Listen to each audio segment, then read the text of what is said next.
महाराष्ट्राच्या सह्याद्रीच्या कुशीत ढगांच्या दुलईत लपलेला इतिहासाचा जिवंत साक्षीदार म्हणजे हा पन्हाळा किल्ला।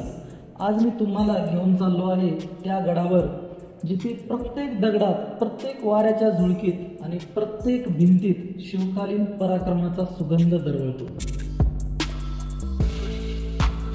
हा आपला मित्र शुभ्या, जरा आगाव आहे पण थोडं समजून घ्यावं लागतं।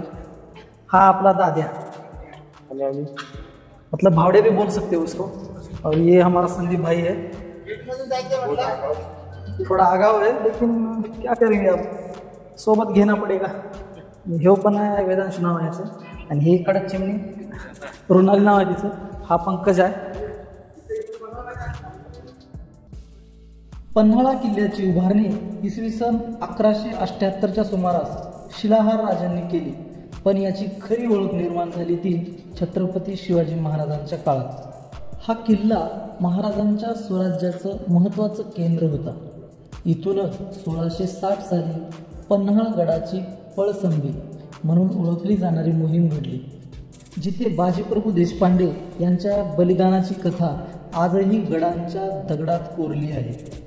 समुद्र सपाटीपासून तब्बल 3177 फूट उंचीवर वसलेला पन्हाळा किल्ला पश्चिम घाटातील एक मोठा किल्ला मानला जातो। सुमारे 7 किलोमीटरच्या तटबंदीने वेढलेला हा गड युद्धाच्या काळात एक अजय दुर्ग होता।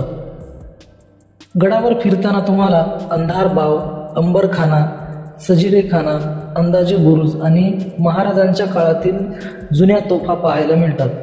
अंबारखाना हा गडावरील धान्य साठ्याचा भाग होता, तर अंधारभाव हा पाण्याचा मुख्य स्रोत होता, म्हणजेच ती एक विहीर आहे।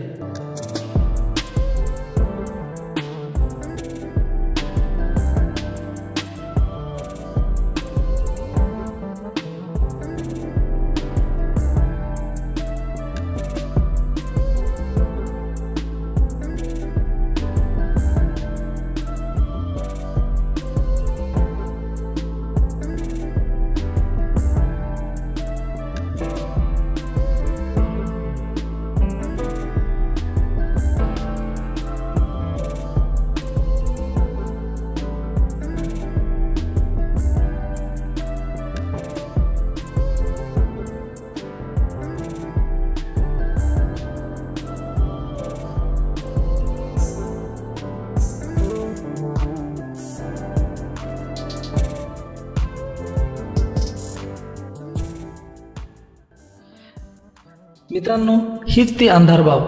जेव्हा सिद्धीने पन्हाळगडाला वेढा घातला होता त्यावेळेस महाराज याच गडावर होते आणि याच विहिरीचं पाणी पिऊन आपलं सैन्य लढलं होतं।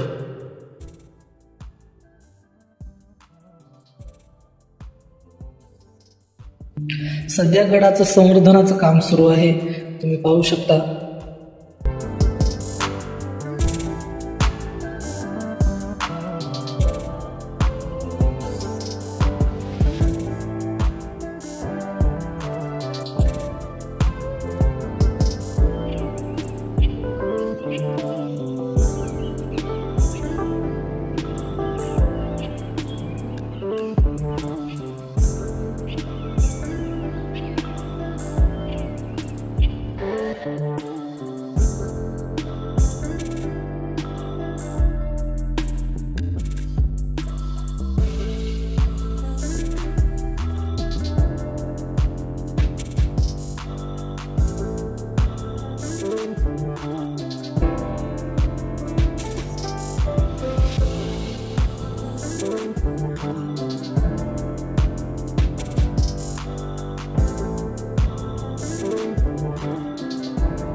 खूप पाणी आहे मित्रांनो, आपण पाणी तर असणारच कारण पावसाळा आहे।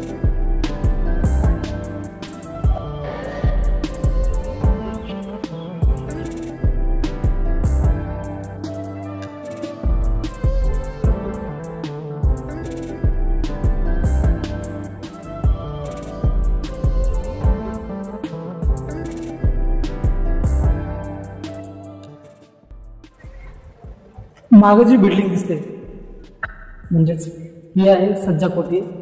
छत्रपती संभाजी महाराज आणि छत्रपती शिवाजी महाराज यांची शेवटची भेट ही इथं झाली होती.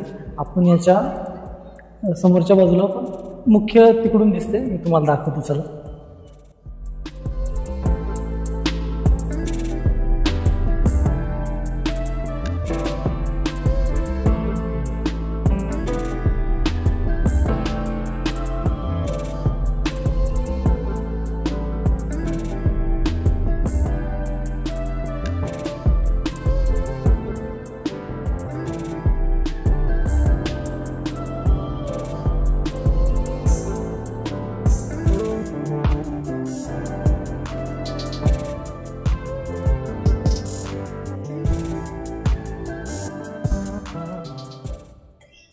आज पन्हाळा किल्ला हा पर्यटकांसाठी एक सुंदर ऐतिहासिक पर्यटन स्थळ बनला आहे.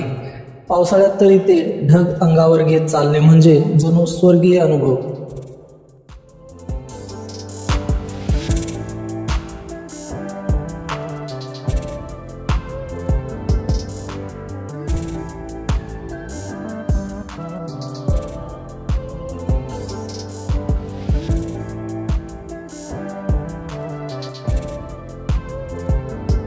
बोला शिवछत्रपती शिवाजी महाराज की.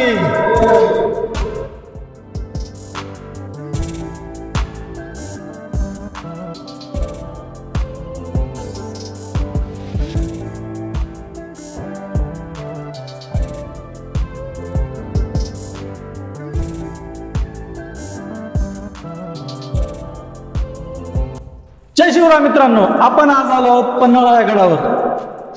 तुम्ही बघू शकता की अस्सल काळ्या दगडामध्ये बांधलेलं हे धान्याचं कोठार आहे. असे 3 कोठार आहेत इथं आणि हे बालेकिल्ल्यावर आहे. जवळपास 1-2 वर्ष धान्य पुरेल इतका धान्य साठा इथं साठवला जात होता. तुम्ही बघू शकता त्याला स्लॅब नाही पण दगडामध्येच किती सुंदर बनवले बघा. चला आपण पलीकडे जाऊया.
पन्हाळा हा किल्ला फक्त दगडमातीचं बांधकाम नाही तर तो आपल्या स्वराज्याचा, शौर्याचा आणि बलिदानाचा सजीव पुरावा आहे.